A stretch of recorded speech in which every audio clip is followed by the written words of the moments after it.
like a beautiful girl that I met made in Japan. The beauty of her face was beyond my wildest dreams. Assalamualaikum warahmatullahi wabarakatuh. Halo semuanya, selamat siang. Kembali lagi bersama kita di podcast TTS, Tanya-Tanya Sejarah. Nah, betul semuanya. Jadi di video kita kali ini kita akan membahas tentang kebijakan di pemerintah Jepang di Indonesia pada tahun 1942 sampai 1945. Bener banget nanti Fatul, karena jujur aja ya, kalau apa ini namanya membahas sejarah kalau dari buku itu bikin ngantuk banget gitu. Jadi hari ini kita ngobrol santai aja. Betul. Nah, biar ngobrol kita tidak terlalu sepi dan biar seru, kita udah mengundang 3 narasumber yang akan ngobrol bantu kita. Langsung aja teman-teman, kita undang 3 narasumber ini. Halo semuanya. Halo semuanya. Selamat siang. Siang. Nah, kalian di sini udah tahu kan konsep TTS? Sudah. Ya, jadi di sini kita itu ingin bertanya tentang sejarah nih. Jadi kalian cukup jawab aja. Nah, namun sebelum itu kita mempersilahkan mereka untuk memperkenalkan diri terlebih dahulu. Perkenalkan, nama saya Syifa Nisa sebagai narasumber 1 dan saya namanya Puji Fauzia sebagai narasumber 2. Nama saya Sri Mutmainah sebagai narasumber 3. Oke, tanpa banyak basa-basi lagi, kita langsung aja ke pembahasan pertama, yaitu latar belakang Jepang datang ke Indonesia. Oke, di sini kita mulai dari pertanyaan dasar terlebih dahulu nih. Kenapa sih Jepang bisa datang dan menjajah Indonesia? Jadi waktu itu Jepang sedang ikut perang dunia kedua dan mereka membutuhkan banyak sumber daya alam. Jadi di Indonesia itu banyak sumber daya alam seperti minyak bumi, hasil tambang dan lain-lain. Jadi Jepang turun ke Indonesia. Berarti di Indonesia tuh ibarat harta karunnya buat Jepang ya? Kurang lebih begitu, apalagi saat ini Indonesia masih dijajah Belanda. Setelah Belanda kalah, Jepang langsung mengambil alih Indonesia pada tahun 1942.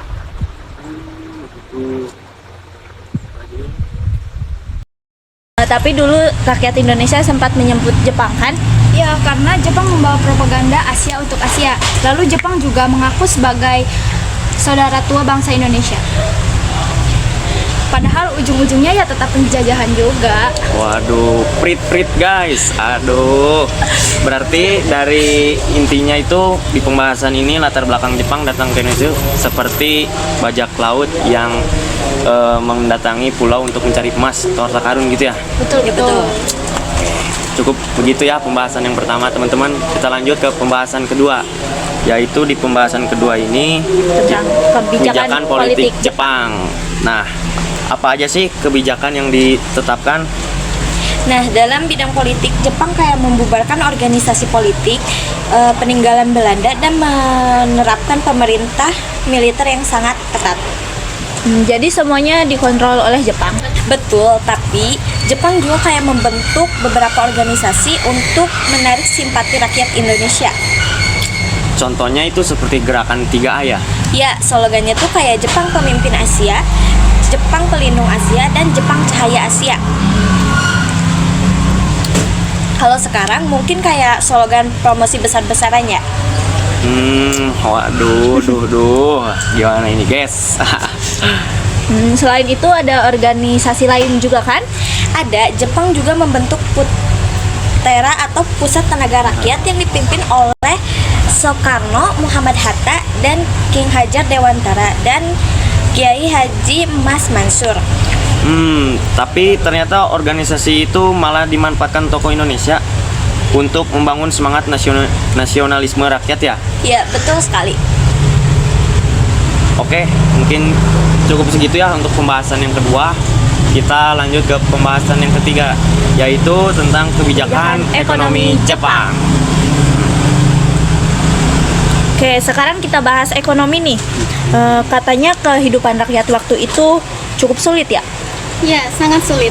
Jepang menerapkan sistem ekonomi perang, jadi semua hasil bumi rakyat diprioritaskan untuk kebutuhan perang Jepang. Berarti rakyat jadi kekurangan bahan makanan dong. Ya, benar. Petani dipaksa menyerahkan hasil panennya. Banyak rakyat mengalami kelaparan dan kemiskinan. Belum lagi adanya Romusa. Nah, benar banget tuh. Romusa itu pasti sering muncul di pelajaran sejarah ya, teman-teman. Jadi sebenarnya apa sih Romusa itu? Musa adalah kerja paksa. Jadi, rakyat dipaksa bekerja membuat jalan, rel kereta api, bentang pertahanan, dan proyek militer lainnya. Dan kondisinya sangat buruk. Makanan minim, kesehatan gak diperhatikan, banyak yang meninggal dunia juga. Banyak meninggal ya. Sedih juga ya kalau dibayangin tuh. Jangan dibayangin. Jangan dibayangin berarti guys. Oke, lanjut ke pembahasan keempat, yaitu kebijakan sosial dan pendidikan. Nah, kalau di bidang sosial dan pendidikan itu bagaimana sih? Nah, jadi dalam bidang kehidupan sosial, Jepang itu kayak menerapkan aturan yang ketat. Salah satunya itu rakyat diwajibkan melakukan Seikere berarti ya. Seikere berarti guys. Itu yang membungkuk ke arah Tokyo. Betul, itu dilakukan sebagai bentuk penghormatan kepada Kaisar Jepang. Kalau sekarang, mungkin orang bakal bilang, harus banget ya. Harus banget guys. Oke. Kalau pendidikan ada perubahan juga nggak sih? Ada, Jepang mengurangi penggunaan bahasa Belanda dan melalui menggunakan bahasa Indonesia serta bahasa Jepang di sekolah. Kalau untuk itu, apakah ada dampak positifnya? Ya, bahasa Indonesia jadi semakin berkembang sebagai bahasa persatuan Indonesia. Di bahasa Indonesia bisa melesat guys. Oke. Betul. Lanjut aja kita ke pembahasan kelima, yaitu kebijakan militer Jepang. Selanjutnya di bidang militer nih, Jepang yang melatih rakyat Indonesia. Apakah Jepang yang melatih rakyat Indonesia? Ya, benar. Jepang membentuk organisasi semi militer dan militer seperti Seinendan, Keibodan, Heihe, dan Peta atau pembela tanah air. Tujuannya buat membantu Jepang dalam perang. Betul, tapi ternyata pelatihannya itu masih berguna bagi Indonesia setelah merdeka. Karena banyak anggota PETA yang nantinya menjadi pejuang dan tentara Indonesia. Wah, jadi ilmunya malah dipakai buat melawan penjajah lagi ya? Iya, benar. Gitu guys. Jadi ilmunya itu dipakai buat ngejajah lagi. Parah ini. Jangan dilakuin ya Jangan guys. dilakuin ya Jangan guys dicontoh. ya. Jangan dicontoh. Oke.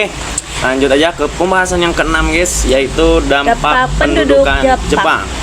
Nah, kalau disimpulin nih, apa dampak penduduk Jepang bagi Indonesia nih? Dampaknya itu ada positif dan negatif. Coba kita dari positifnya terlebih dahulu. Kalau positifnya, yang ke satu, semangat nasionalisme meningkat, bahasa Indonesia berkembang, rakyat mendapat pengalaman organisasi dan militer, serta adanya persiapan kemerdekaan lewat BPU, PKI, dan PPKI. Sungguh hebat ya teman-teman. Kalau buat negatifnya itu gimana ya? Negatifnya tuh kayak kerja paksa, lalu juga kemiskinan, kelaparan, penindasan, dan banyak korban juga. Jadi walaupun Jepang cuman sebentar di Indonesia, tapi pengaruhnya sangat besar ya untuk negeri ini. Betul, masa penduduk Jepang menjadi salah satu bagian penting dalam sejarah perjuangan Indonesia menuju kemerdekaan. Wow. Sungguh seram sekali ya teman-teman. Mendengarnya juga cukup sedih. Ya. Oke teman-teman, nggak kerasa ya. Terima kasih juga ini buat narasumber-narasumber hebat yang sudah meluangkan waktunya datang untuk hadir ke acara TTS kali ini. Ya. Hari ini kita belajar kalau kebijakan Jepang di Indonesia ternyata mempengaruhi banyak bidang kehidupan masyarakat. Dan dari sejarah ini kita juga belajar bagaimana rakyat Indonesia tetap berjuang di tengah keadaan yang sulit.